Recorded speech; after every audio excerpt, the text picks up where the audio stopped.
Hello, Namaskar. This is Firstpost and you're watching Vantage with me, Palki Sharma.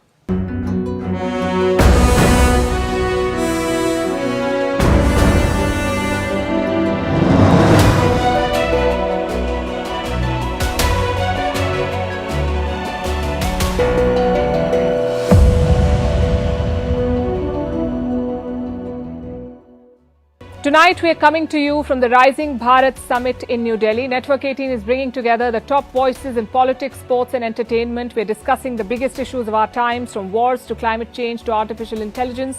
You can catch all the sessions on our YouTube channel, also parts of some conversations on this show tonight. We're also bringing you news from across the world, including what's happening in the US election. What is the one thing that you need to fight elections? Public support, yes. Popularity, a good track record. You do need all of that. But one thing you cannot fight elections without is money. And it's a money game in the US as well. But Donald Trump may be running out of it. He may not have enough money to beat Biden. We'll tell you why donors are wary of Trump. Meanwhile, India is signing defense deals with the global south. It is sending weapons to Ethiopia and Guyana. In North Korea, Kim Jong-un is firing missiles again. We'll tell you why. In the UK, the NHS needs India's help. It is recruiting at least 2,000 doctors from India. Pakistan has a new battle tank called the Hedge. Why is it a problem? We'll discuss that. Also, how Abu Dhabi is trying to lure hedge fund managers. Why Nvidia is entering the humanoid robot race. And only 7 countries on earth breathe clean air. Why is that? We'll discuss that. The headlines first. China says the US has no right to interfere in the South China Sea. It comes after Antony Blinken said Washington will defend the Philippines against any attack. The South China Sea is a crucial trade route. Beijing claims almost the entire disputed waterway. The Indian Supreme Court refuses to stay the implementation of CAA or the Citizenship Amendment Act. There are over 200 pleas challenging the law. The apex court gives the government 3 weeks to respond. The next hearing will be on the 9th of April. Fighting stops on the Afghan Pakistan border. The skirmishes started on Monday after Pakistani airstrikes in Afghanistan. Kabul responded by targeting Pakistan's border military posts. Since the Taliban seized power in 2021, border tensions between the two countries have escalated. Nigerian Army denies carrying out retaliatory attacks. On Monday, 16 soldiers were killed in the Delta state. Residents claim the troops targeted them and burnt a village in reprisal. The president has given the army a free hand to bring the killers to justice. And Lionel Messi's fans to get a 50% refund for the Hong Kong fiasco. Many paid more than $100 to see the superstar in action on 4th February, but Messi remained on the bench, angering many fans. The refund will be given only to those who agree not to pursue legal action.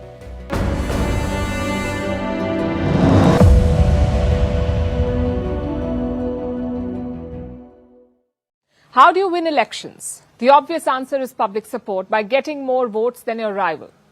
But public support is not cheap. You need a lot of money to campaign, canvass and win. So it's not just the popular candidate who wins, it's also the better funded one. And why are we talking about this now? Because Donald Trump could be short of money. He's facing multiple legal challenges. One of them is putting the squeeze on him. Trump was accused of inflating the value of his assets. A New York court has found him guilty. Trump was asked to cough up $355 million. If you add the interest to that, it's $464 million. Now, Donald Trump has two options. A, he can pay the amount in full, which means case closed. Or B, he can get an insurance company to guarantee the payment. Trump would then be free to appeal the verdict. Naturally, he likes option B. Trump wants insurance companies to cover his payments. Just one problem, though. None of them will. Trump's lawyers have approached 30 companies. All of them have refused. And why is that? Well, these companies want collateral. Think of it as a backup. A collateral can be any sort of asset, maybe cash reserves or stock or properties. If Donald Trump appeals and loses, these companies will take that collateral. Just one problem. In this case, they don't want real estate as collateral. They want cash or stocks. And looks like Trump does not have enough of it. His net worth is around $2.6 billion. Out of this, around $400 million is in liquid assets. But the insurers want more than $500 million as collateral. You can imagine how Trump is reacting to all of this. He's calling it a witch hunt. Donald Trump says the bond amount is unconstitutional and un-American. We'll have to wait and see what he does next. But our story goes beyond this case. It's about the money needed to win elections. In 2004, George Bush raised around $345 million for his campaign. In 2008, Barack Obama raised $750 million. In 2012, he raised $1.1 billion. In 2016, Trump also raised $1 billion. And in 2020, Biden did the same. So the takeaway is pretty clear. If you want to become America's president, you better have $1 billion in the bank. Now we come to the present election cycle. Biden versus Trump. Who holds the funding edge? Right now, the president is miles ahead. Biden's team has $130 million in the bank. That's cash ready to spend. How much does Trump have? Around $33 million. As president, Biden has a natural advantage. Every incumbent gets more money than his rival. Trump also did it in 2020. But this time around, there are two major problems. One is the legal bills. Trump is battling some 88 legal cases, so his lawyer's bill is huge.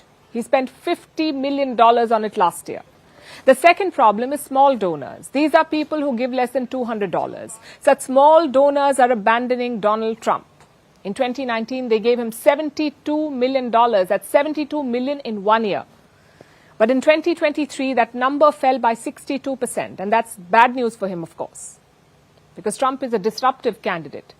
Corporate America has always been wary of him. So small donors are his strength. If they abandon him, it could be trouble, which is why Trump is hunting for money. He met Elon Musk recently. I'm guessing campaign funding was discussed in that meeting. But either way, one thing is quite clear. If you don't have money, you cannot win America. Whether it's taking out TV ads or attack campaigns or jetting around one of the largest countries in the world, you need money for that. Of course, there is some good news. Until now, Republican money was being split into many camps. Nikki Haley was challenging Trump. She raised around $16 million in January. Now that she's gone, Trump has a clear path. He could consolidate Republican donors, but it won't be easy again, especially with the legal cases. Trump says presidents should have immunity. If they commit a crime in office, they shouldn't be prosecuted. But most of America disagrees. 70% voters say Trump should not have immunity. 48% Republicans say the same. So Trump's job is to convince his party first, to prove to them that he can beat these legal challenges. If not, donors will be wary. After all, they want their money to help elect the next president, not to pay some Manhattan lawyer's bill. Let's turn to India now. We've talked about India's plan to become a military exporter. But that requires an important step: identifying your market, figuring out who will buy your products. Looks like India has picked the global south. Reports say New Delhi is going to sign a defense deal with Ethiopia. It will focus on two areas. One is military training. The other is military acquisitions. You extend cheap loans to buyer countries. They will use that money to buy your weapons. Apparently, the talks are in the final stages. The agreement will be signed after India's elections. Another deal is with Guyana. India's Export-Import Bank has given a line of credit to Guyana. It is worth around $23 million. And what will this money be used for? To buy 2 Indian military planes. The HAL-228 Dornier aircraft. It's ideal for short takeoffs and landings. Apparently, that was a priority for Guyana. These planes will be used for a number of missions: to carry out patrols, to resupply military bases, and to move soldiers around. But Guyana is not done yet. They're also looking at Indian patrol vehicles and radars. That's 2 major deals, one in Africa, the other in the Caribbean. And there's a clear trend here. Global South countries like Indian military exports.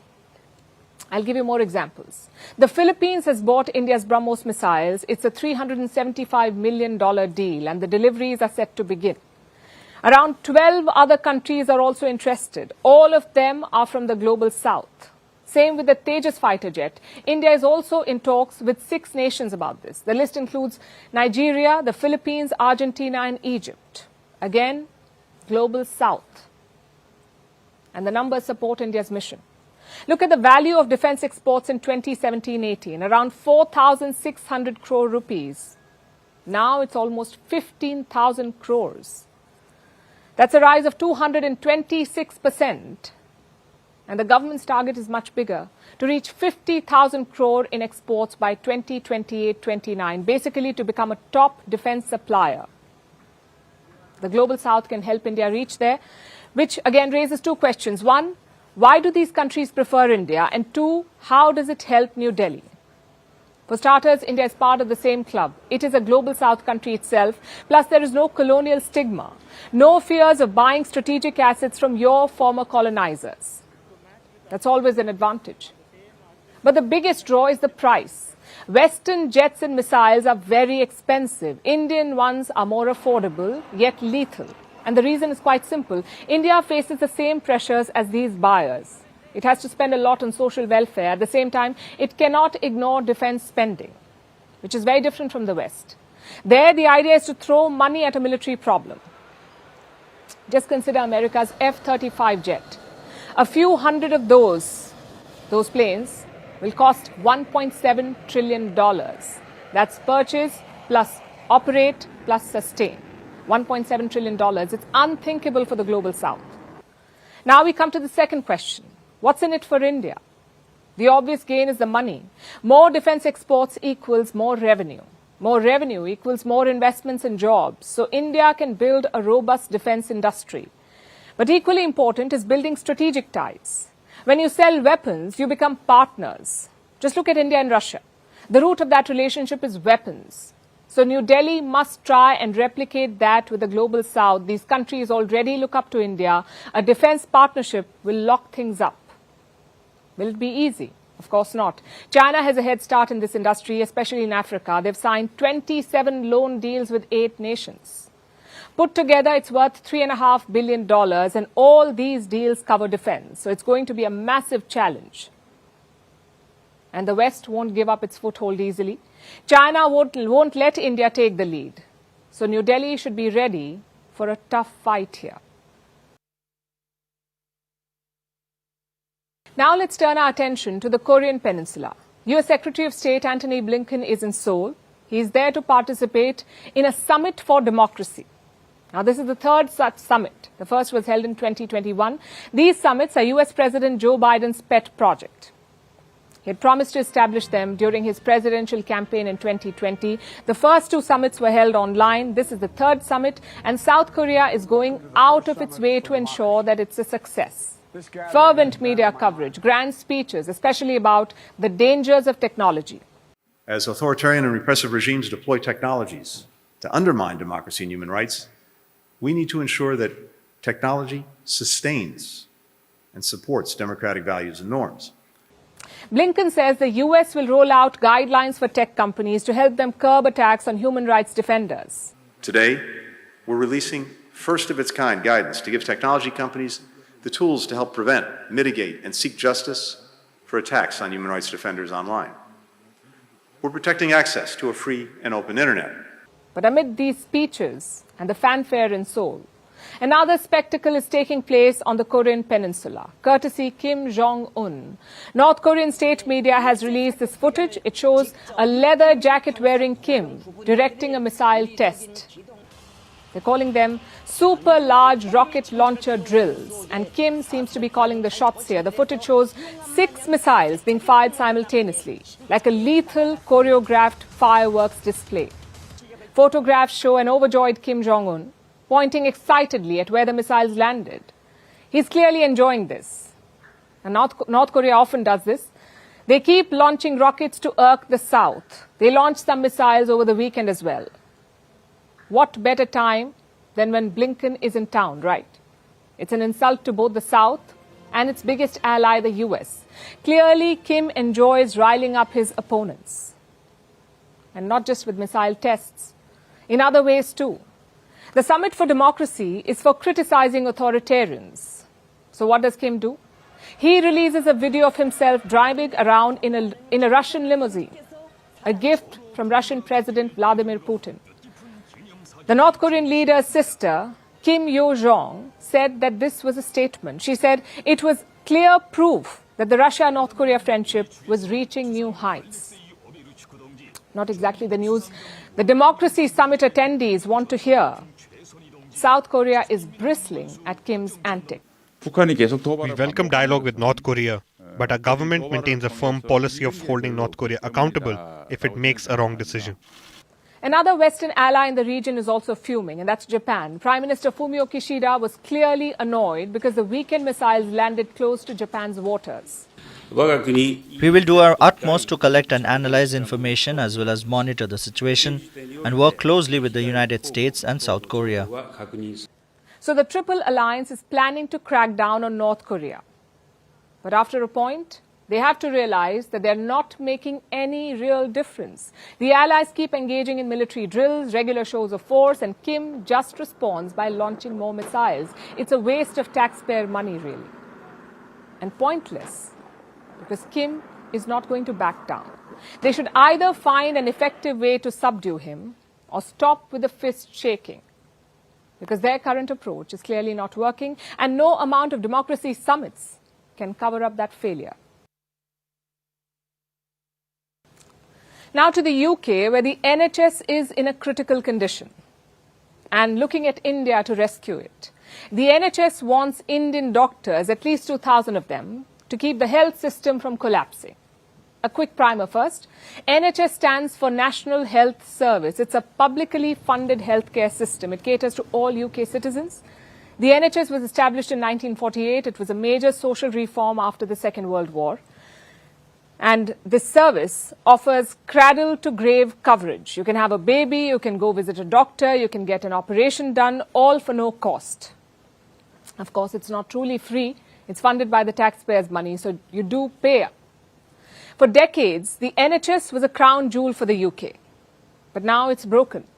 Training is expensive and the burnout is high due to heavy workload. In 2022, 100,000 posts were empty in the NHS. That's 1 in every 10 nursing positions and 1 in every 17 doctors' jobs. So staff shortage is rampant. Waiting time to see a doctor is as long as 1 month in some hospitals. You have to wait for a month to see a doctor. More than 7 million people are on a hospital waiting list in the UK. That is 1 in 8 people in the UK. Meanwhile, NHS doctors are striking. They want more compensation. They want better wages. So it's a truly chaotic situation. And what is the UK doing about it? Hoping to get doctors from other places, like India. The NHS will recruit at least 2,000 doctors from India. They must have 3 basic qualifications: primary medical education, basic proficiency in English, and recognition by the UK's General Medical Council. The process will be fast-tracked. Once they reach the UK, the NHS will train them. It's a postgraduate training exercise. It will be for 6 to 12 months. Once that is over, they will be deployed to hospitals. So it's going to be fairly simple. No other exams, no additional training programs. And this is not the first time they're doing this, not the first time the NHS has wooed Indian doctors. They've done it before. In 2016, doctors were flown from India to Britain, again to deal with staff shortage. Plus, NHS has a long history of relying on doctors from overseas. 25 to 30% of its workforce includes non-UK trained doctors. The question is why? Why can't the NHS find doctors in the UK? And the reason is funding cuts. In 2008, the world reeled from a financial crisis and the UK too suffered. So in 2010, the government introduced austerity measures. There were budget cuts across the board. It also meant lesser funds for the NHS. It left their budget short by more than $28 billion. And since then, it has only gone from bad to worse.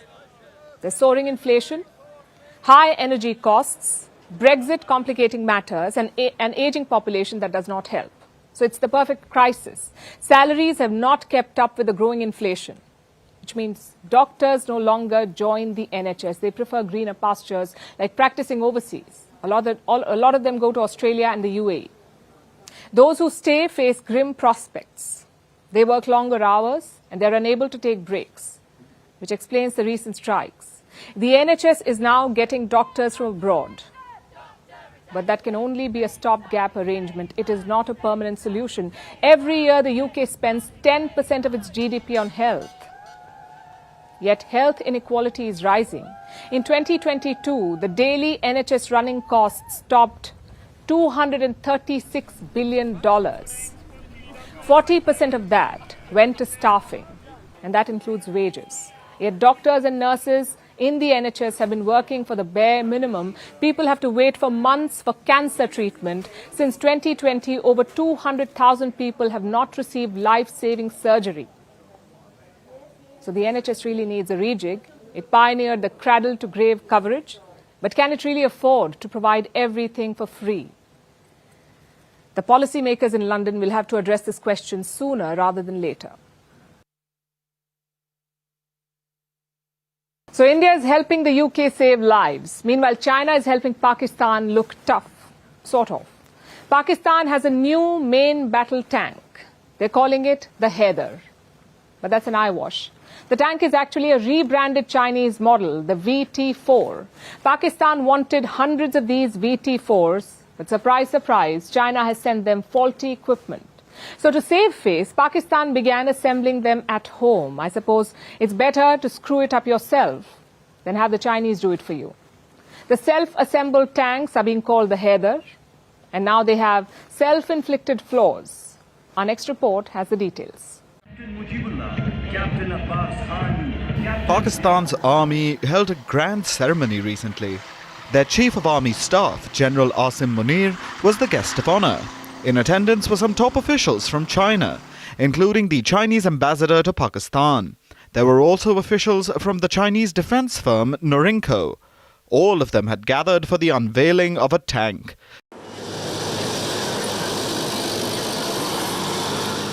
The Hedge main battle tank. Pakistan says this is a proud moment. A leap forward in indigenous tank development. But is that really the case? Let's take a closer look at the Hedge. It is operated by a crew of 3, a driver, a commander and a gunner. The main weapon is a 125mm smoothbore main gun. It can fire armor-piercing rounds, high-explosive rounds and anti-tank guided missiles. Other than this, the tank has a 7.62mm coaxial machine gun up front and a 12.7mm heavy machine gun mounted at the rear of the commander hatch. This is standard for any modern tank, but Pakistan is, of course, proud of having reached universal benchmarks. The tank is powered by a 1,200 horsepower diesel engine. It can reach a top speed of 70 kilometers per hour. And it has an operational range of about 500 kilometers.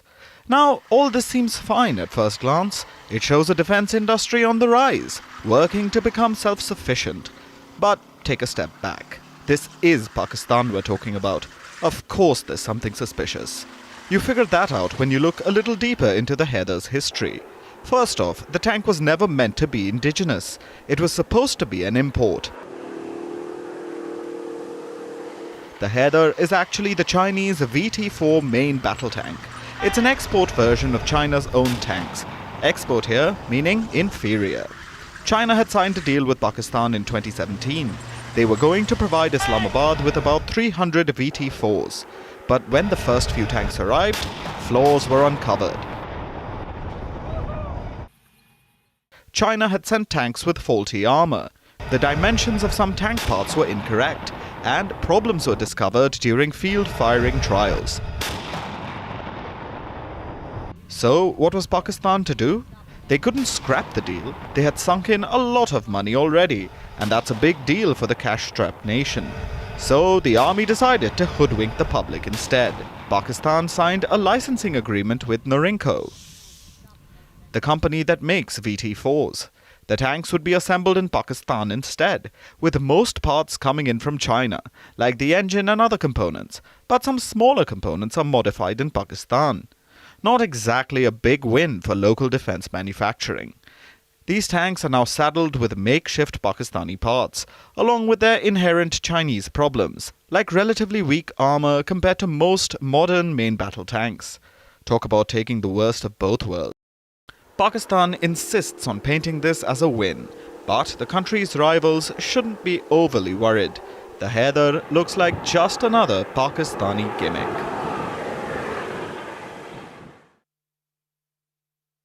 Our next story comes from Abu Dhabi, the capital of the United Arab Emirates, home to about 1.4 million people and an array of tourist attractions. But some would say Abu Dhabi's most interesting attraction is its money.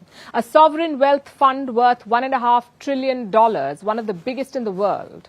And the city is milking it to lure hedge fund titans from across the world. It is offering hedge fund managers a range of unusual perks, from country club memberships to elite school admissions for their children.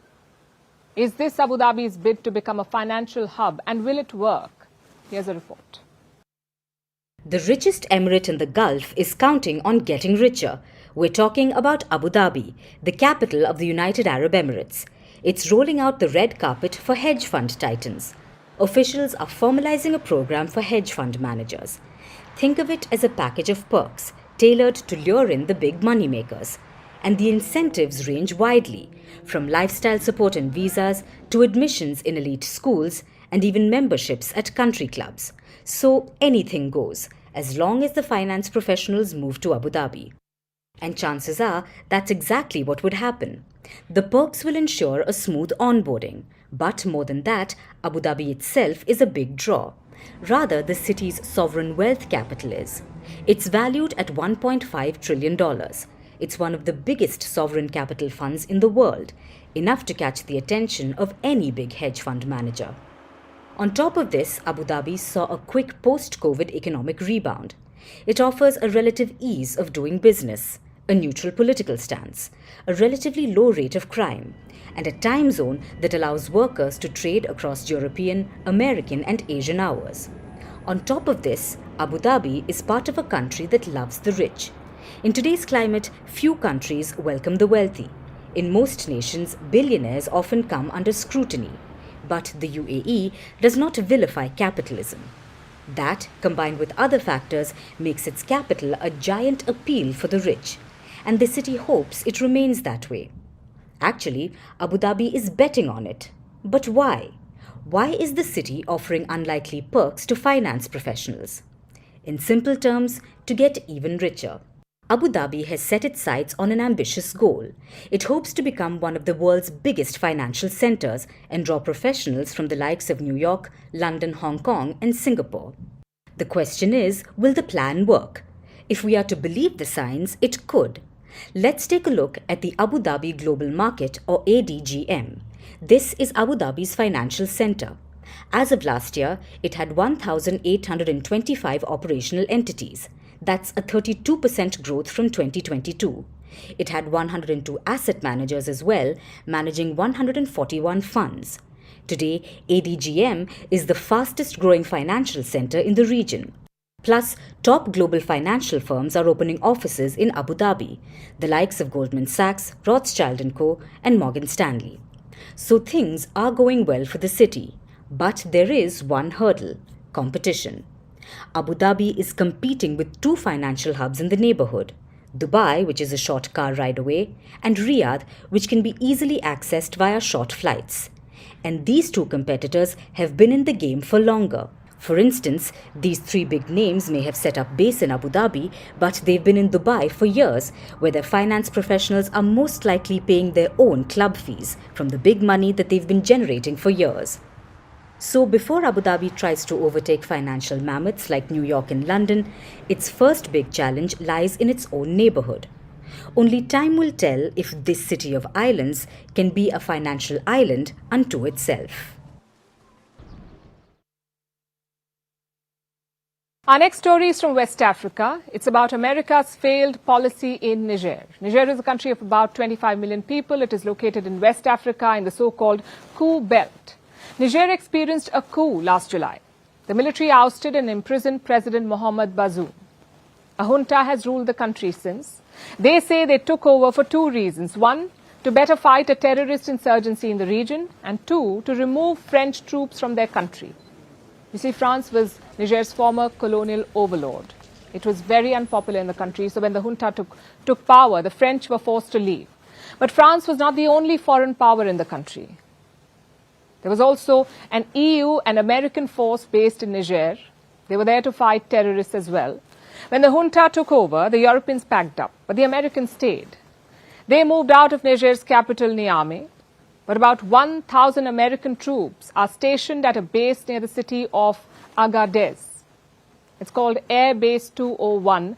The base houses a fleet of MQ-9 Reaper drones. It was built about 6 years ago at a cost of about $110 million. This base was used for anti-terror operations, which have stopped since the coup in July, but the American troops have stuck around, sometimes engaging in self-defense operations, but mostly they've been on standby. But now it seems that the American soldiers will have to pack up. The government of Niger, taking into account the aspirations and interests of its people, resolves in all responsibility to denounce with immediate effect the agreement relating to the status of United States military personnel and civilian employees of the U.S. Department of Defense on the territory of the Republic of Niger. Yes, Niger's junta wants the Americans out. It seems that Washington's plans in the region are in a shambles, and it's completely their fault, maybe add. It could have still worked out for the US had they refrained from their old habits, condescension and threats. The government of Niger therefore strongly denounces the condescending attitude combined with the threat of reprisals by the head of the American delegation against the government and the people of Niger. Last week, an American delegation went to Niger. It included Assistant Secretary of State Molly Fee, Assistant Secretary of Defense Celeste Wallander, and the U.S. Africa Command's General Michael Langley. This high-level delegation sat down with the Niger junta and proceeded to chastise them. It's no secret that Niger has swapped France for Russia. Russia's Wagner mercenary group joined Niger's fight against terror. This was just weeks after the French were asked to leave. Last December, Niger's junta-appointed Prime Minister was also in Moscow. They were talking about expanding ties, which is natural given the situation. But it's not just the Russian ties that have irked the US. Niger's Prime Minister has visited Iran as well. He was there in January. And that was perhaps the last straw for the Americans. The US delegation confronted Niger last week. They accused the junta of trying to sell uranium to Tehran. You heard that right. The US says they're planning to help Iran develop nuclear weapons. Niger's junta has slammed this accusation. The government of Niger rejects the misleading allegations made by the head of the American delegation, who maintains that it had signed a secret uranium agreement with the Islamic Republic of Iran. This cynical approach, usually used to discredit, demonize, and justify their threats against states, is reminiscent of the Second Iraq War. And that seems to have been the final straw. That's when Niger said that they want the US military out. It's not final yet. The US is now scrambling to undo the damage and to keep a hold of its $100 million base. But it shows just how tactless the Americans can be. They could have just laid low and gone about their business, but no. They thought it was smart to bully a smaller country, and this time it has backfired spectacularly. Our next story is about humanoid robots. They're on the rise, and I do not mean a Terminator-like scenario. It's just that more prototypes are coming out, and most tech companies want a piece of the pie. The latest one to join the race is Nvidia, the chip maker. On Tuesday, it announced something called Project Groot, an obvious reference to Marvel's speaking tree. But the project has nothing to do with sentient plants. Groot stands for Generalist Robot 00 Technology. It's a general-purpose foundation model. Robots built on this platform can understand language, mimic motions, and learn coordination and dexterity. In simpler words, they will behave like humans. Our next report tells you why humanoid robots are the new frontier. It can climb stairs, it can open doors, it can use tools, it can lift boxes, it can even make dinner. I'm not talking about a butler. I'm talking about a humanoid robot. They are coming of age. And don't worry, it's not as bad as the Terminator. They won't try to kill you. Instead, they want to make your lives easier. Humanoid robots are fully functioning AI-driven robots. In a decade, they could be staffing warehouses, manning retail stores, and tending to the elderly, and even perform household chores. Basically, we could all be Richie Rich with our own personal Irona. But building them isn't an easy task. They're not only difficult to build, but also very expensive to engineer. Tesla has one. It's called the Optimus humanoid robot. OpenAI has collaborated with a startup called Figure to build one. Agility Robotics has one called Digit. It's aiming to use it for warehouse work. Mercedes has Aptronics' Apollo. It will be used in the car factories. So robot fever is everywhere. But what's powering these human-like robots? Well, it's AI models, and Nvidia has joined that race. It has unveiled Project Groot. No, it's not Marvel's speaking tree. Groot refers to Generalist Robot 00 technology. It's a general-purpose foundation model for humanoid robots. Robots built on the platform are quick to adopt human skills.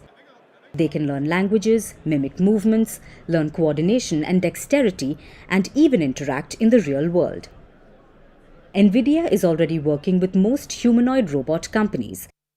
The likes of Agility Robotics, Aptronic, Boston Dynamics, Figure AI. One notable exception, though, is Tesla. Nvidia will collaborate with these companies to build a comprehensive AI platform, one that can power human-like robots.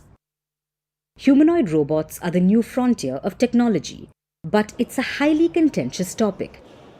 Venture capitalists are pouring millions into investments, but many remain skeptical of its scope. Of course, we're still far away from a perfect model. For example, like C-3PO from Star Wars. Humanoid robots are decades away from replicating what humans are capable of, but the industry is only growing. In the next 10 years, it could be a $6 billion industry. My name is Amanda. That means the opportunities are plenty, and tech companies all want a piece of that pie. What do most countries have in common? According to the World Health Organization, unsafe air. The WHO recently conducted a study. It analyzed air pollution across 134 nations and regions, and it came to a disturbing and shameful conclusion. Only 7 countries on earth breathe clean air. Australia, Estonia, Finland, Grenada, Iceland, Mauritius and New Zealand. Only 7. All other nations breathe toxic air, some more than others, like Asian and African nations, with Bangladesh, Pakistan and India leading the pack. So what's behind this? And what does this mean for our world? Our next report tells you. Human beings have certain basic needs. They need 4 major things to survive: food, water, shelter, and air. If even one of these things is threatened, it becomes difficult to lead a healthy life. And that's exactly what is happening. Our 4th need, the air we breathe, is under threat. Air pollution is the world's leading environmental cause of death. It kills about 7 million people every year the world over. This is more than the deaths from AIDS and malaria combined. Because across the world, most countries breathe unsafe air. There are only 7 outliers: Australia, Estonia, Finland, Grenada, Iceland, Mauritius and New Zealand. These are the few oases of safe air. As disturbing as this is, we aren't making this up. The World Health Organization says so. It studied air pollution levels across 134 nations and regions and found that all but 7 nations have toxic air. But they don't suffer equally. The worst air quality is mostly in Asia and Africa, ironically where the vast majority of human population lives. And who leads the pack? These are the 5 most polluted countries in the world: Bangladesh, Pakistan, India, Tajikistan and Burkina Faso. In Bangladesh, the pollution is 15 times higher than the WHO guideline. In Pakistan, it is more than 14 times higher, and in India, more than 10 times higher. But remember, this is an average. The deeper you dig, the worse it gets. So the World Health Organization did not just study nations, it also focused on cities. 7,800 cities were analyzed globally. A list of 100 cities with the worst air pollution was prepared. Of all these names, 99 cities with the worst air pollution on Earth are in one continent, Asia, and 83 of them are in one country, India. Which is the most polluted city in the world? Begusarai in the state of Bihar. It is home to 500,000 people. and air pollution that is 23 times the WHO guideline, followed by Guwahati in Assam and the capital city of New Delhi. Now, India is not the only country in a smoggy spot. So is its neighbor, China. In 2014, Beijing announced a war against pollution. It made substantial progress, but after years of improvement, China saw a 6.3% increase in pollution levels in 2023. Why?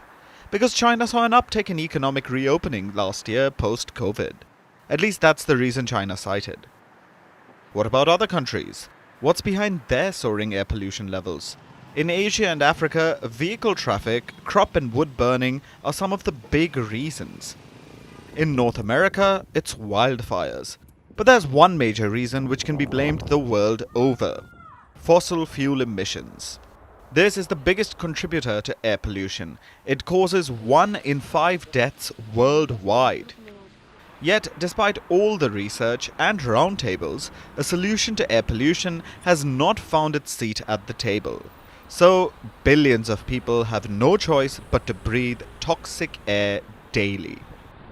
So climate action is the need of the hour, and that was the theme of the conversation I had today at the Rising Bharat Summit. It was about Earth's dividend, about choosing between protecting the planet and profits. Can countries do both, or should they prioritize one? Here's a snippet from that conversation.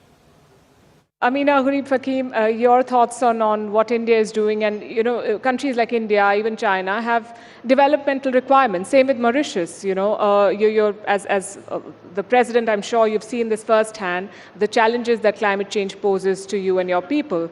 So you have to find a way to balance the two. How do you think these countries are doing?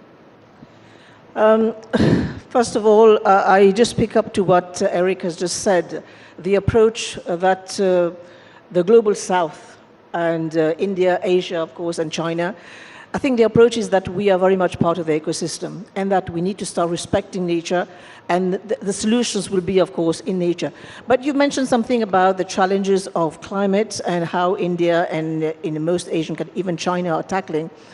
I think the plan is there. There is a game plan to address this. I think many of the rising emerging economies, of course, India is one of them, they have the plan. But I have a but. We are all integrated in the global economy. And this, of course, is the lifeblood of any country, is to see to it that trade increases so that jobs can be created. And my concern is that because of the competition, because of the moving geotectonic plates around the world, especially now that India and China are rising, is that there could be a break to this rise.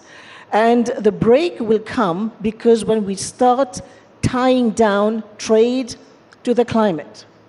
It's a good point, but there is a downside to it. It can become a break. I mean, also have to bring in Africa, because this is where I hail from, is that there will be a tendency to link up trade to cleaner technologies. And those countries that haven't played catch up, they will find big problems in terms of precisely benchmarking themselves to that level to see to it that trade happens. And that's what I fear will be the tendency moving forward. And I think this is where I think India, I'm sure, is already mindful of the way that she's going to progress in the future, because India is set to become, of course, now we are 5th, is going to be, of course, higher in the ranking of emerging economies. So this is something that has to be borne in mind. You mentioned the debate on who is going to take responsibility, and that also brings us to the point of historical responsibility, and there are countries that have contributed more to emissions. Do you think that's a valid point that the global south makes, and do you feel let down by rich countries that do not put their money where their mouth is? Absolutely. I mean, if you look at the continent of Africa, it has been less than 3% in terms of global emission. The global north has been 25% as we speak. There has been an initiative to capitalize the fund, and here I make a pledge for more funds for adaptation. And where we are falling short is that the needs of the global south, excluding China, is $1 trillion per year. And I don't see any country or any institution that is able to actually match and bring forward this amount of fund. So this will be the race. And again, the 100 billion which has come on board since Paris hasn't been capitalized. We still have a gap. And if you look at 100 billion in the world global economy of 100 trillion, it's not a lot. But I don't see the will or the appetite to take this risk to help poorer countries adapt. And this is where we are failing, because the future of the world will depend on the growth in the global south. And of course, the prosperity in global south matters. If you take one item like immigration, we find that how much this is impacting, of course, the global north and, of course, the global south economies. You make interesting points. And you were telling me earlier that you believe that Indian culture is the best suited for climate action. Do you want to tell our audience about that? Sorry, Indian culture, you said, is better suited. Look, the old Brits had a, to put it mildly, very unfavorable view of the Hindu Dharma, or the traditional Indian culture. They saw it as a second-rate religion with any number, millions of gods, didn't take it seriously at all. Then switched to 2024. And Hindu Dharma looks like the most modern of all religions. Why? Because look, in Christianity, while there is a strong drive to protect nature in Christianity, still the perspective is always that the human being is superior. Human being is superior to nature. While in Hindu Dharma, man is part of nature. Man is in nature. And that now looks such a modern perspective. And the old Indians, they venerated nature. They did it even to the extent of making God half animal, half human. I mean, Ganesh, half elephant, half human. Hanuman, half monkey, half human. And can there be a stronger signal of the unity of man, humans, and nature than making God half nature, half human? So what the Brits spoke so negatively about 100 years ago is now looking as the most modern of all global thought systems. And now it's time for Vantage Shots, images that tell the story. In Argentina, police clash with protesters in Buenos Aires over protests against President Javier Milei. In Russia, 13 miners remain trapped inside a gold mine after a rock fall. And Britain's Royal Mint launches a new Star Wars coin. Finally, we're taking you back in history. On this day in the year 2003, the U.S. invaded Iraq to oust dictator Saddam Hussein. The U.S. said Iraq had weapons of mass destruction. Washington called it a threat to international peace. 461,000 people died during the war. It cost the U.S. $3 trillion, but no weapons of mass destruction were found. We're leaving you on that note. Thanks for watching. We'll see you tomorrow.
welcome to Bharat Rising. My first question to you is, what would you call the current world order? How would you describe it? Would you say it's still unipolar, with America in the lead? Would you say it's truly multipolar? How would you see this? I believe that the world today is multipolar. Most of you in the audience came of age during the unipolar moment, which ran from roughly 1991, when the Soviet Union collapsed, up until about 2017. And the United States was, of course, the most powerful state on the planet by far during the unipolar moment. Where do you see India standing in this? And do you see India then as a bridging power, trying to bridge different ideological camps? Or is India just tilting things in the direction that suit it? Well, I would say, first of all, India is an aspiring great power. The two building blocks of power in the international system are population size and wealth. You need a great deal of wealth, and you need a lot of people to qualify as a great power. The reason that China was not considered a great power until recently was because it didn't have the wealth. It certainly had the population size. What China now has is population size plus wealth. What India has for sure is population size, and it's growing wealthier and wealthier by the year. But I think, according to most accounts, it has not yet reached the point where it qualifies as a great power. Nevertheless, there is no question that India is a major power, and it is, in a very important way, caught in between those three great powers. In the event of a conflict between India and China, do you think Russia will be forced to take a side? I think if there were a conflict between India and China, the Russians would do everything they could to sit on the fence and to not get committed. The Russians have no interest in having bad relations with either China or India. Do you think Ukraine will end up joining the NATO? No, I think politically that the Russians will go to great lengths to make sure Ukraine doesn't join NATO. And I think that the West will not bring a dysfunctional Ukraine into the alliance. So I think that it will not, Ukraine will not become part of NATO. Do you then think the West should stop the military aid to Ukraine? Because the American aid is tied in the Congress, and the Europeans are still struggling to find the money to fund this war. Yes, this is a great question. I believe that it is best for Ukraine, and I want to underline that. I believe it is best for Ukraine to now end the war, to reach a settlement with the Russians. So I think it's imperative that Ukraine become a neutral state. And then the other thing is, I think it's very important that the United States cut off all assistance to Ukraine, and that the Europeans collectively provide aid, economic aid, not military aid, to Ukraine moving forward until it gets on its feet. Do you think that Xi Jinping is going to attack Taiwan in this decade? No, I don't think that Xi Jinping is going to attack Taiwan anytime soon. And there are a variety of reasons for that. One of the main reasons is that for him or for China to attack Taiwan, it has to cross a large body of water. And amphibious operations are among the most difficult military operations you can ask an army to perform.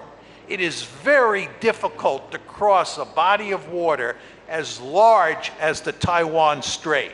So the task that the Chinese have set for themselves, if they decide to attack Taiwan, would be a formidable one.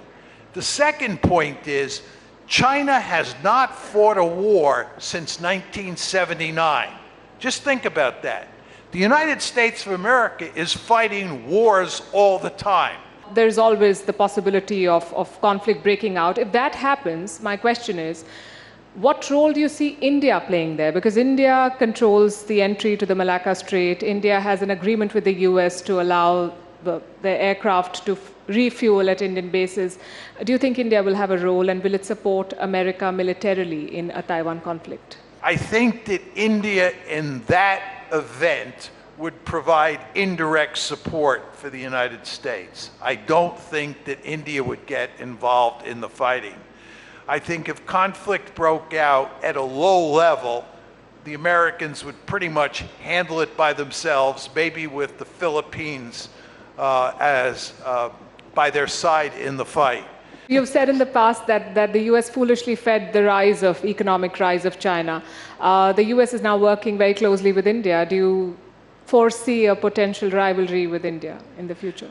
During that second half of the Cold War, we had a vested interest in helping China to get rich, because as China got rich, it helped us contain the Soviet Union.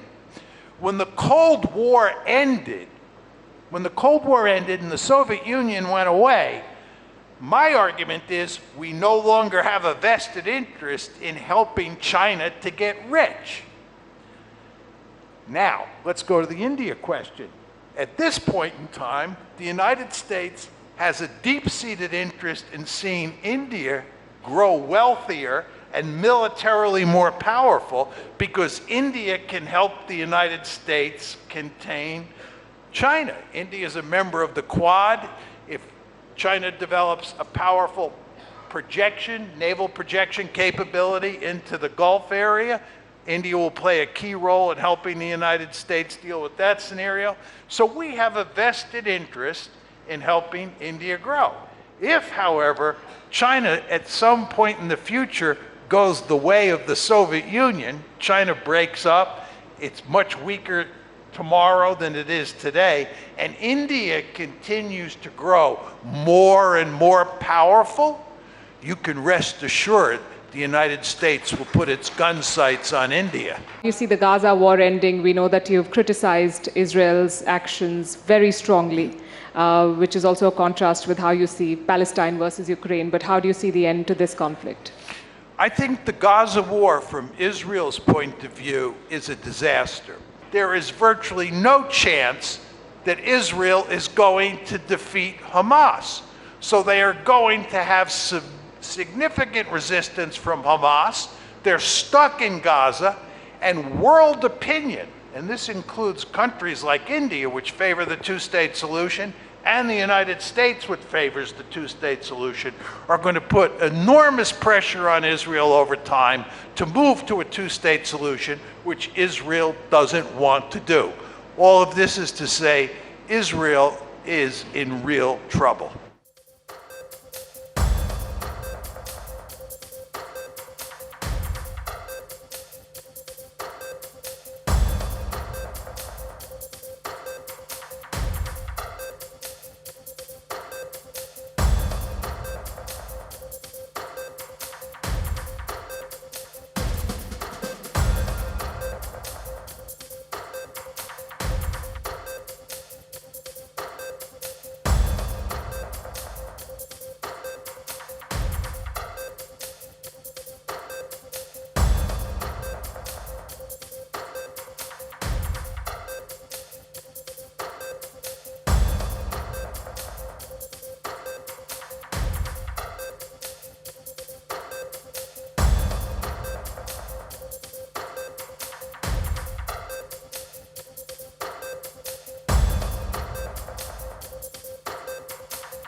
From impeachments to inaugurations, if it's a political story, we are on the scene.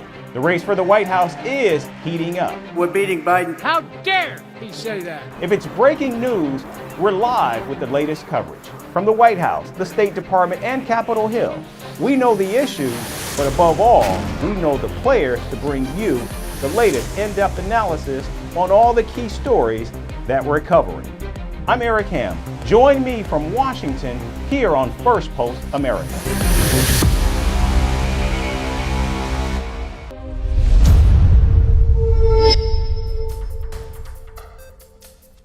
Hello and welcome to Firstpost America, your global pit stop for the latest news and headlines from the United States and around the world. I'm Eric Ham, coming to you live from the nation's capital in Washington, D.C. We'll get you a roundup of all the day's top stories, but first, let's take a look at the headlines. U.S. Secretary of State Antony Blinken says he is hoping for a ceasefire deal between Israel and Hamas during his upcoming visit to the Middle East later this week. Beijing says the U.S. has no right to interfere in the South China Sea.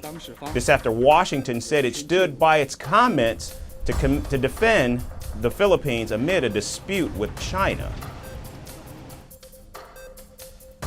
Hundreds in Gambia are marching to repeal a ban on female genital mutilation. Protesters say the law prohibits them the right to practice their religion. Gambia banned female mutilation, genital mutilation in 2015. Protests erupt in Cuba's second largest city, Santiago, over prolonged power outages and food scarcities. The government of Cuba has summoned the U.S. ambassador, accusing the diplomat of fanning the unrest. South Korea suspends the licenses of 2 senior doctors for allegedly inciting the mass walkout.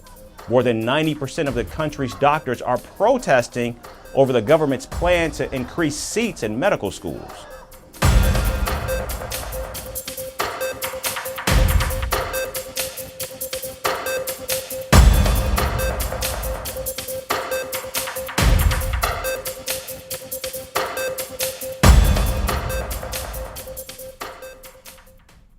We begin with the latest developments on the Israel-Hamas war. U.S. President Joe Biden spoke to Israeli Prime Minister Benjamin Netanyahu. Now, this was the first call between the two leaders in over a month. The rift between the two allies has deepened over the ongoing war in Gaza. The White House says the discussion centered around 2 sticking points: a looming Israeli offensive in Rafah, a city that is currently sheltering more than 1 million Palestinians, and getting more humanitarian aid into the Gaza Strip. Earlier today, President Biden spoke with Prime Minister Netanyahu, as you all have heard. The two leaders discussed the latest developments in Israel and Gaza, and they spoke about the state of Israel's military operations. The president emphasized his bone-deep commitment to ensuring the long-term security of Israel, and he affirmed, as he did in the State of the Union, that Israel has a right to go after Hamas, the perpetrators of the worst massacre of the Jewish people since the Holocaust. Now, President Biden has voiced deep concerns over Israel's plans to invade Rafah, calling it a mistake. He also said that such a ground operation would worsen the humanitarian crisis. Effectively, President Biden has ruled out any potential support for the Rafah invasion. In fact, for months, Washington has indicated that it could support an offensive in Rafah if, and only if, Israel presented a credible plan on how to protect the civilians sheltering in the city. First, more than 1 million people have taken refuge in Rafah. They went from Gaza City to Khan Yunis and then to Rafah. And they have nowhere else to go. Gaza's other major cities have largely been destroyed. And Israel has not presented us or the world with a plan for how or where they would safely move those civilians, let alone feed and house them and ensure access to basic things like sanitation. But a major ground operation there would be a mistake. It would lead to more innocent civilian deaths, worsen the already dire humanitarian crisis, deepen the anarchy in Gaza, and further isolate Israel internationally. Now, President Biden has also asked Benjamin Netanyahu to send a senior delegation of military and intelligence officers to Washington to discuss the issue and find an alternative approach in Rafah. The prime minister has surprisingly agreed, and the meeting will likely occur within the next week. On the call today, President Biden asked the prime minister to send a senior interagency team composed of military, intelligence, and humanitarian officials to Washington in the coming days to hear U.S. concerns about Israel's current Rafah planning and to lay out an alternative approach that would target key Hamas elements in Rafah and secure the Egypt-Gaza border without a major ground invasion. The Prime Minister agreed that he would send a team. Obviously, he has his own point of view on a Rafah operation, but he agreed that he would send a team to Washington to have this discussion and have this engagement. And we look forward to those discussions. Now, it's also been reported that Netanyahu told President Biden that Israel was in fact committed to achieving its goals in Gaza, while also providing necessary humanitarian aid to the Palestinian enclave. In fact, earlier, Prime Minister Benjamin Netanyahu said the IDF will evacuate civilians to areas in North Rafah before beginning the operation. He also declared that he had approved the military's plan for Rafah. President Biden and Prime Minister Netanyahu also discussed the ongoing negotiations for an immediate ceasefire in return for the release of hostages held by Hamas. Now, the relationship between the two leaders has been fraught in recent months as frustration inside the White House continues to mount over Netanyahu's rejection of U.S. advice on the ongoing war in Gaza. In fact, just last week, Senate Majority Leader Chuck Schumer described Netanyahu as an obstacle to peace and called for new elections in Israel. Now, Senator Schumer is the highest-ranking Jewish elected official in the U.S. government, but he's also a staunch Israel supporter. And now, as a result of those inflamed tensions in both Israeli and Palestinian communities, people on all sides of this war are turning away from a two-state solution, including Israel's Prime Minister Benjamin Netanyahu, who in recent weeks has said out loud repeatedly what many have long suspected, by outright rejecting the idea of Palestinian statehood and sovereignty. As the highest-ranking Jewish elected official in our government, and as a staunch defender of Israel, I rise today to say unequivocally, this is a grave mistake for Israel, for Palestinians, for the region, and for the world. The fourth major obstacle to peace is Israeli Prime Minister Benjamin Netanyahu, who has all too frequently bowed to the demands of extremists like Ministers Smotrich and Ben-Gvir and the settlers in the West Bank. If Prime Minister Netanyahu's current coalition remains in power after the war begins to wind down and continues to pursue dangerous and inflammatory policies that test existing U.S. standards for assistance, then the United States will have no choice but to play a more active role in shaping Israeli policy by using our leverage to change the present course. Now, the Israeli Prime Minister slammed those remarks, calling them totally inappropriate. But President Biden described Schumer's remarks as, quote, a good speech that expressed concern shared by many Americans. Senator Schumer's speech from the Senate floor marked a notable shift in tone for the United States. In his remarks, he called for a new election, signaling that it might be time for Israel to move on from Benjamin Netanyahu as its prime minister. The larger question now, does the significant shift increase or decrease chances of a ceasefire in a war that's already seen more than 30,000 killed, including scores of children? And we move on now to Donald Trump and his mounting legal woes. The former U.S. president has told a New York appeals court that he cannot find an insurance company to underwrite his bond to cover a nearly $500 million judgment against him in a civil fraud case. The amount of the judgment with interest exceeds more than $464 million, and the GOP presidential nominee intends to challenge that judgment. But to continue his appeal in the case, he must pay the full amount in cash or a secure bond. Now, Trump has said it is practically impossible for him to post the bond. In fact, his attorneys say that they have approached more than 30 underwriters to back the bond without any success. They've even spent countless hours negotiating with one of the largest insurance companies in the world. Now, what Donald Trump is looking for is a bonding company that would guarantee the full amount to the New York court for a fee. Then that company would pay the court if Trump, in fact, loses the appeal and cannot pay up himself.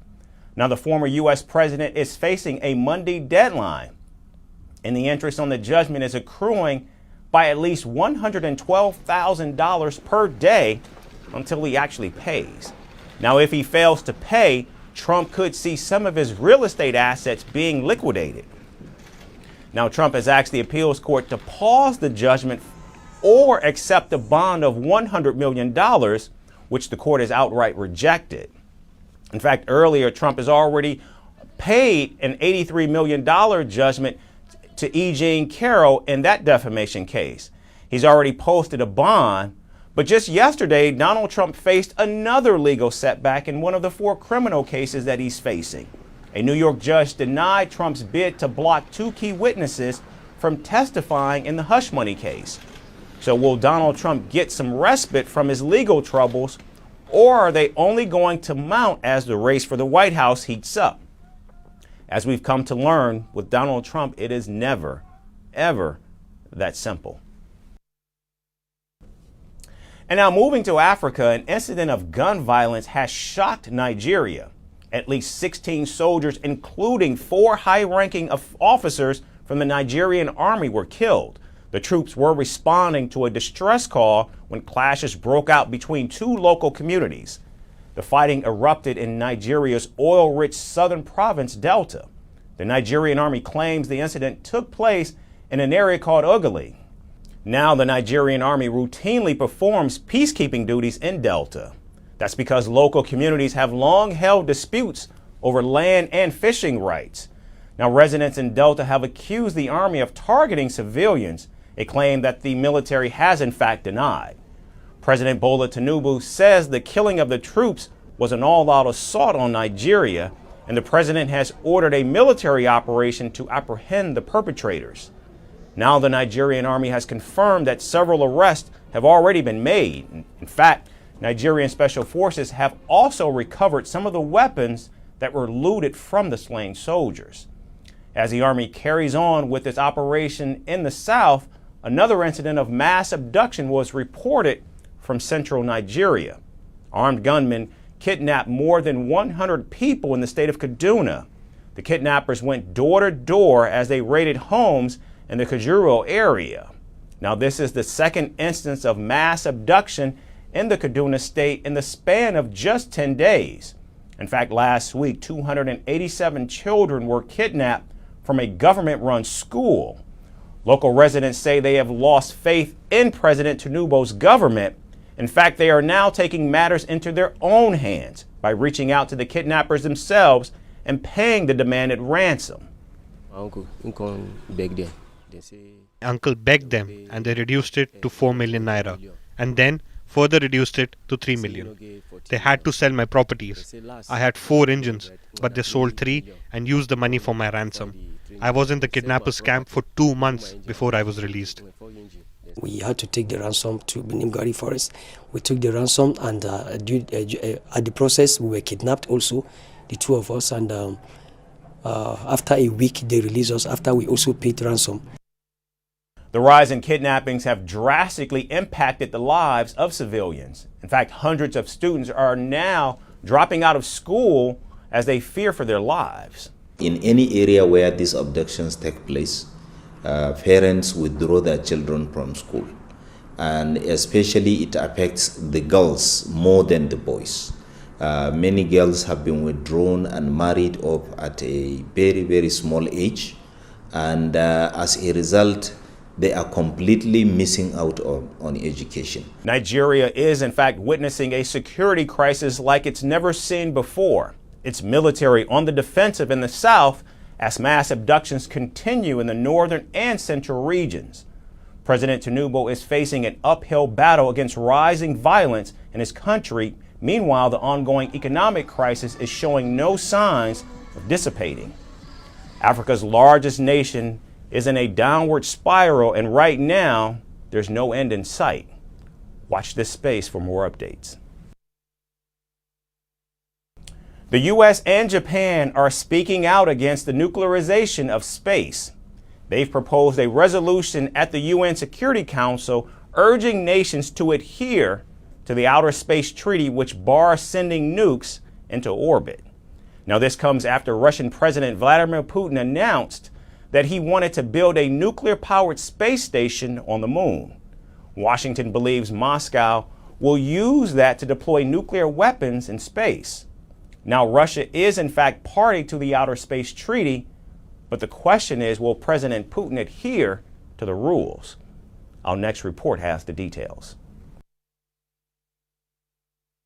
Looking for a new cafe to try out? Just use your phone to find the directions. Not sure how to dress for the unpredictable spring weather? Don't worry, smartphones will tell you the weather in real time. But have you ever wondered, how did navigation, meteorology, and so many other complicated technologies become so widely and easily available? In short, it's because of satellites. These giant space vessels have made lives easy. Satellites relay data back to Earth, allowing billions of humans to access navigation, weather, television, and even the internet. Space technology has surely enabled humankind to use the benefits of space unlike ever before. And the big geopolitical powers have made space another battleground. Throughout the Cold War, the US and the Soviet Union competed in space. There were concerns about the weaponization of space, and it looks like those nerves still hold relevant. In recent months, Russian President Vladimir Putin has kickstarted a campaign to send nuclear technology to space. Putin wants to work with China to establish a space station on the moon. Nuclear technology will power the lunar station, and the Russian president is serious about the project getting liftoff. I wanted to tell you one thing. All projects are important, all of them. But I'd like to highlight one thing. You've mentioned several spheres where we are highly competent. Some of them already have work in progress that we can be proud of. The ones that we can count on in the future. For example, the nuclear powered unit for work in space that you've mentioned. It needs to be funded on time. This sphere is important. We've gotten used to having skills that other countries do not have.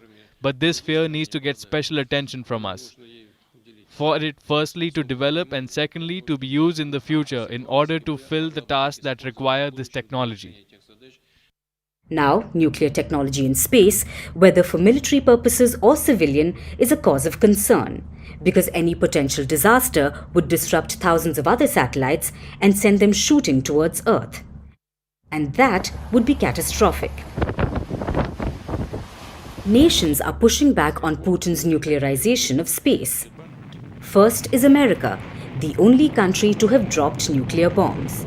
Joining them is Japan, the only country to have faced nuclear disasters time and again. Japan firmly believes that outer space must remain a domain free of nuclear weapons, and that it is our common responsibility to fully comply with the existing legal frameworks, including the Outer Space Treaty.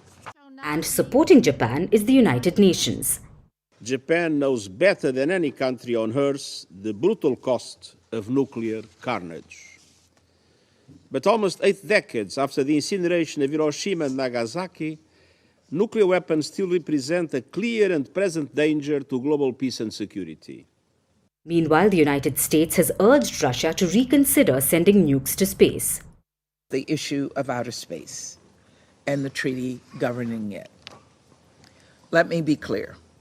Any placement of nuclear weapons into orbit around the Earth would be unprecedented, dangerous, and unacceptable. The US and Japan have proposed a UN Security Council resolution, stressing the need for nations to comply with the Outer Space Treaty, which bars sending nuclear weapons to space. Now, Russia is party to the 1967 Outer Space Treaty and has repeatedly affirmed that it will abide by it. However, Washington says that Moscow has already developed an anti-satellite nuclear weapon and intends to deploy it. So will Russia violate the Outer Space Treaty? Or will they toe the line of the United Nations? The ball is now in Putin's court. And finally, we shift our focus to Silicon Valley, inside the world of Elon Musk, where innovation meets controversy in equal measure. In a recent interview, the tech mogul admitted to occasionally using ketamine, which is a medication used to treat pain and depression. He admitted taking ketamine in small doses every week or so. And Musk just didn't stop at this revelation. He also defended the use of recreational drugs. As stakeholders contemplate the ethical and legal dimensions of Musk's revelations, the broader implications remain unclear. Our next report goes inside the controversial interview that's making waves. Silicon Valley, a name associated with innovation, the internet, and the world's richest tech companies. And rightly so. It's the birthplace of Google, Facebook, and Apple.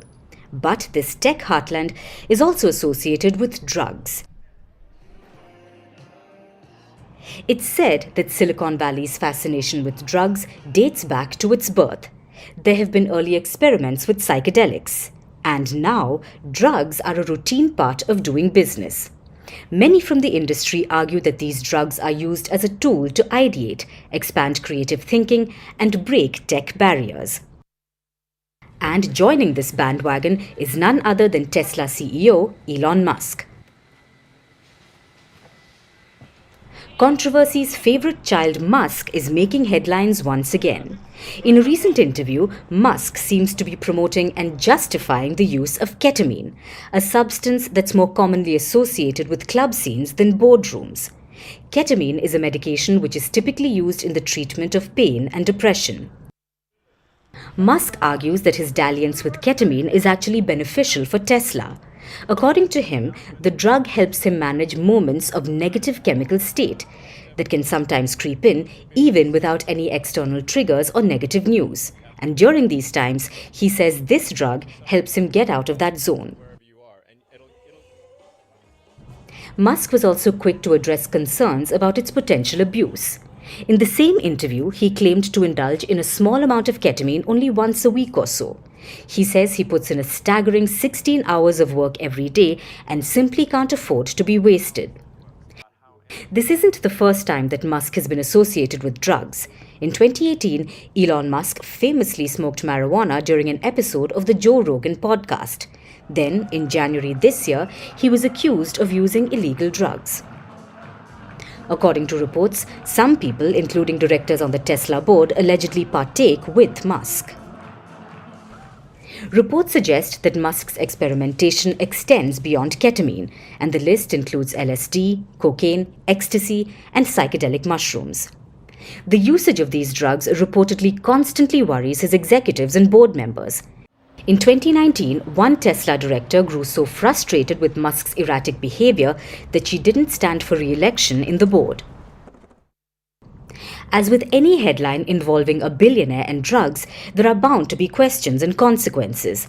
Musk's alleged illegal drug use could be a violation of federal policies. This could even jeopardize SpaceX's billions of dollars worth of government contracts. But Musk has denied all allegations of illegal drug use. In January, he said not even trace quantities of drugs were found in his body in the last 3 years of random tests. Musk's ketamine use has certainly not been able to help Tesla, as the CEO claims. The electric car maker has been facing financial woes in recent months. In January, Tesla warned of notably lower sales growth this year. Despite its meteoric rise, Tesla fell short of analyst estimates. The estimates were of about $25.6 billion, and Tesla could only touch $25.17 billion. And let's not forget the formidable competition it faces, particularly from Chinese EV manufacturers like BYD, who seem to be zooming past Tesla in the race for market dominance even in the United States. Elon Musk isn't the only CEO with a penchant for mind-altering substances. From shoe designer Steve Madden's documented struggles with drugs and alcohol, to Google's former president Sergey Brin's fondness for magic mushrooms, it seems like the high-stakes world of corporate leadership has its fair share of colorful characters. Yet, amidst all the buzz and controversy, one question lingers. Where do we draw the line? In a place like Silicon Valley, where innovation and risk-taking are celebrated, drug use has become somewhat normalized. But does that make it acceptable? Can one legitimately defend drug use in a corporate setting, or is it simply a bridge too far? That's our show for today. Thank you so much for tuning in. We look forward to seeing you right back here tomorrow. Thanks again for watching.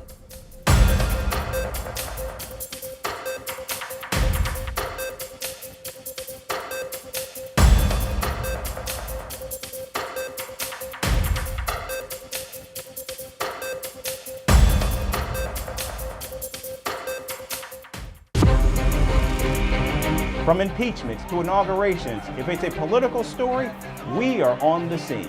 The race for the White House is heating up. We're beating Biden. How dare he say that? If it's breaking news, we're live with the latest coverage. From the White House, the State Department, and Capitol Hill, we know the issues, but above all, we know the players to bring you the latest in-depth analysis on all the key stories that we're covering.